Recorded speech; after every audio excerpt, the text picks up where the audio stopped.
So, may nag-comment dito, sabi niya, if Quebec kayo pupunta, then okay, mag-French kayo. Pag hindi kayo sa Quebec pupunta, then don't bother. Actually, yung narrative na yun, applicable talaga siya before. Kasi hindi mo naman talaga kailangan mag-French kung kukuha ka ng PR sa ibang province. Pero right now kasi, syempre, hindi naman lahat naabot yung points, like 500 points, hindi kinakaya na maabot.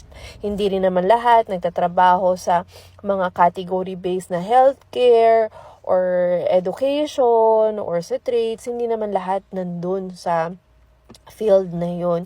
So, yung iba, since hindi nila maabot yung points, nag-French sila. So, depende sa inyo kung ano yung battle na pipiliin ninyo, 'di ba? Pero may mga ibang students din ako na nagtitake sila ng French not because of PR, but because of work opportunities kasi mas malaki yung bayad sa kanila if bilingual sila. So, depende sa profession, depende din kung saan yung gagamitin. Pero I think being bilingual, may advantage ka din talaga. Hindi lang dito sa Canada, pero sa ibang bansa din, 'di ba? So, yun lang.